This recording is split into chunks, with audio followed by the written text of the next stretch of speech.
Hey guys, good morning. So today I'm going to be showing you my top 10 books of 2023. I read 40 books this year, which was my goal on Goodreads, so I reached exactly my goal. And so I have all my books here, but I don't have all of them because some of them I read ebooks or I listened to audiobooks, so I'll just put like the picture of the book up here as I'm talking about it. So anyways, let's get into it. So first we have two honorable mentions. One of them I do not have with me because I left it at my dorm room at school, but it is The Things They Carried by Tim O'Brien. I actually had to read this book for a class, so I was really surprised that I really liked it. And I rated it 4 stars, and it is like sort of a memoir book, but also like the author also inserts himself as a character, so it's not really a memoir, but it is a Vietnam War story, and it's just really interesting. And then the next honorable mention is Dreamland by Nicholas Sparks. I love Nicholas Sparks books. Obviously he's amazing. I mean, his writing is just so good. But this was your small town vacation romance book. So I mean, it was really good, but it wasn't anything like stuck out to me. I guess I don't want to say that because he's amazing and I love this book, but I guess compared to his other books, I don't know. But so that's why this is on the honorable mention list and not the top 10. But anyways, those were the two honorable mentions, so let's move on. I rated that book 5 stars. So my rating system, I'm just gonna tell you guys a little bit about that because I didn't last year. I don't know, but so this list is not based on the amount of stars that I gave them. Like you see, the two honorable mention, one was 4 stars, one was 5. So every book on this list though is either 4, 5, or 6 stars, and this is based on like how memorable and emotional the book was to me, like the emotions that I felt while I was reading, and also the fact if I would recommend these books to just like anyone. Okay, so starting off with number 10, we have The Haunting by Natasha Preston. I rated this book 4 stars, and it is a YA thriller book. This book was very interesting, had a really good plot twist. She writes like really good horror, but also like keeps it young adult, like in the young adult genre, which I think is just really interesting. The characters in this book were really developed, the relationships and everything, but yeah, this book was just really good. Love Natasha, she's one of my favorite authors. Okay, number 9, I listened to the audiobook of this book, and this is The Christmas Bet. It is a Christmas romance, obviously. I rated this book 4 stars, and this book is, I really like, apparently, because I read one of these last year too, like single parent romance books, I guess. I don't know if there's like a specific category that is called, or trope, I guess.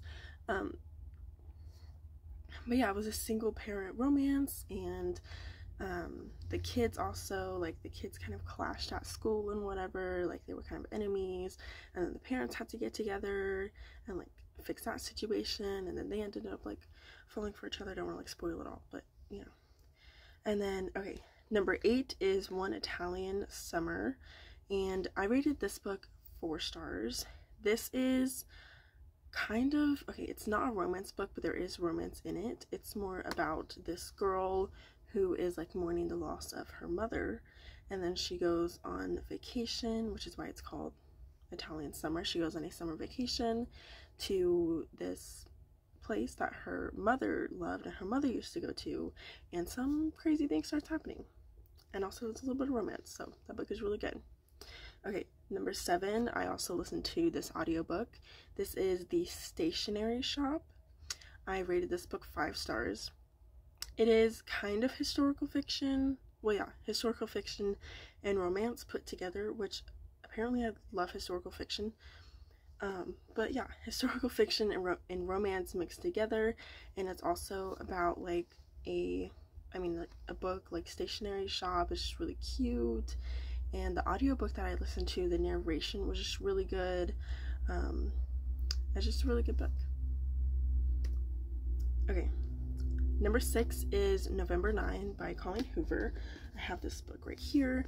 I rated this book 5 stars. This is a romance book. It's like time book, so which is why it's called November 9. They meet the two main characters meet on the same day every year, and, you know, romance. So yeah, this book is really interesting if you like time books. There's another one on this list coming up like that. So yeah. Okay, number 5 is If He Had Been With Me. I have this book here, and I rated this book 4 stars. It is a romance book. This book is, I would say definitely read like reviews and stuff of this book before you read it, because it is like very sad and it deals with a bunch of stuff. So I would definitely read like the trigger warnings and reviews and stuff, I guess. But this book, it's one of those books where it's like, you know, so basically you know what's gonna happen when you first read the first, like, I don't know, 10 pages or something. Like, you know what's gonna happen at the end, but you just keep reading it because it's so good, and when you reach the end you're like, oh my gosh, like, you know. So like this book just makes you want to keep reading, which it just, I mean, you just know it's a good book. So read this. Look it up first and see the trigger warnings and stuff, but read this book. Okay. Number 4 is The 7-Year Slip. This book has been very popular this year, so I've seen on lots of people's like top books of the year. But I rated this book 4 stars. It is a time travel romance. Like I said, it's one of those time genre books. I really like these kind of books. One of my like few 6-star books ever, I read last year. It's called In 5 Years. That book is a like time, like weird time book or whatever. So obviously it does have some fantasy in it with the time thing, but it is a romance book. Also deals with a girl mourning the loss of her grandmother, and it also deals with her grandmother's love. So I would definitely look into like some trigger warnings before reading this book. But I mean, this book is super popular by now. You've probably heard of it this year, but so yeah, this book is definitely worth the like hype that it gets. This book is amazing. Okay, number 3 is Never Lie by Frida McFadden. I have it right here. I rated this book 5 stars, and this book is a psychological thriller. It honestly is like, it's creepy, but it is amazing. It deals with this couple so they're moving into this house, but the house used to be owned by a psychiatrist doctor, and so they find all these things in this house, and then it's like weird, like it's like scary, like things start moving around, and then she's like, did my husband do that? Like, what is going on? This book is like, it's like a horror movie to read, which is just so amazing. I want to make a video about books that I think should be turned into movies, because this book is insane. And this is the first book I read by Frida McFadden, and this made me want to read more of her books next year. But this book is insane. Psychological thriller, I mean, are insane, like, but you want to read it, look it up a little bit more to get a little more information on it than I said, but it's amazing. Now we get to number 2 and number 1. These two books, okay, these two books are by the same author, which made it hard to decide. They're kind of different genres a little bit, so that made it hard to decide between them. But I eventually decided, okay, so first of all, I want to tell you, they are both 6-star books. I had 2 6-star books last year, which was Where the Crawdad Sings and In 5 Years. Watch my book review of my top 10 books of 2022. You can go watch that video. And then these two are both 2 more 6-star books. So I decided that number 2 is going to be Verity by Colleen Hoover. And this, I rated this 6 stars. This is a psychological thriller. Again, apparently I love those. This book is just insane. I feel like there's so many people that love this book, and there's so many people that hate this book, so you're gonna get like so many mixed like reviews, which is why I hadn't read this book for so long. But this year I was like, I'm gonna read this book, and oh my goodness, it's literally so scary sometimes, to the point where it's like you can't.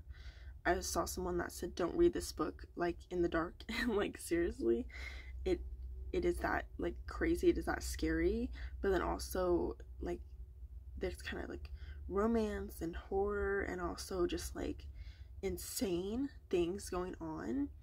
But oh my goodness, so basically this girl, this writer, is hired to go inside this house where Verity lives. Verity is a writer, and this girl goes in to finish some of Verity's like books that she hasn't finished because Verity is like very sick or whatever, and just like crazy things start happening. And so she finds like hidden things that Verity has written about her husband or about her kids or something, and it's just so interesting to see her like in this house now. She's like, does he know about this? Does Verity know, like, what is going on? And so this book is just crazy, and if you were thinking about reading it for a long time like I was, just read it because it's amazing. Okay, and the other 6-star book, number 1, is Hopeless.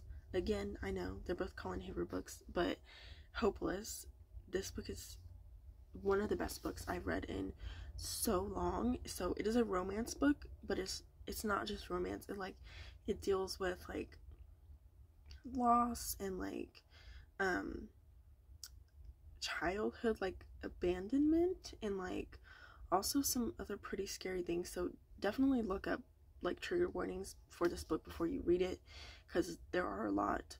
But even with that, this book is just really good. There are so many, like, not like so many, but very good plot twists too, like just one after another, and it's like, oh my goodness, like what is going on? This book is also one of those that should be made into a movie.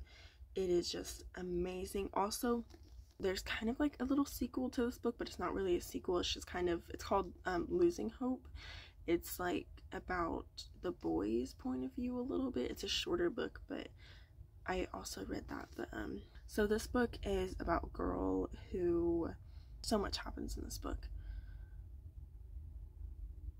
So this book is about a girl who like just lives her life like not remembering her childhood and not really knowing who she is, and then she meets this boy and she starts to like discover stuff about herself and discover stuff about her mom and her family, and she starts to remember her childhood.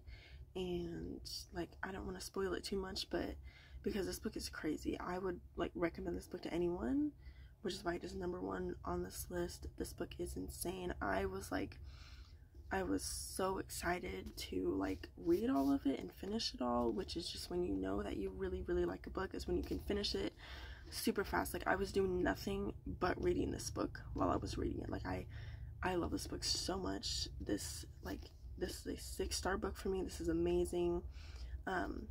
If you like want to read some more Colleen Hoover books but you don't know which one to read, and if you like her books, read this one because this is amazing.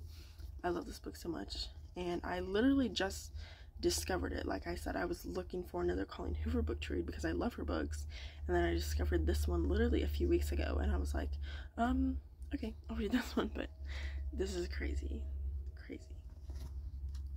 Okay, thank you guys for watching. I hope you enjoyed this book review. I feel like I didn't talk a lot about each book, but I can't really do that in a video. If you guys want to know more information, I would say just like look the books up on Goodreads or watch other videos about them or something. Or you can also ask me more about them if you want to. But thank you guys so much for watching, and I hope you enjoyed. I hope to read just as many books, good books, next year. Let me know if you guys have any of these, or if you want to read any of these, because obviously I recommend them all. So yeah, bye.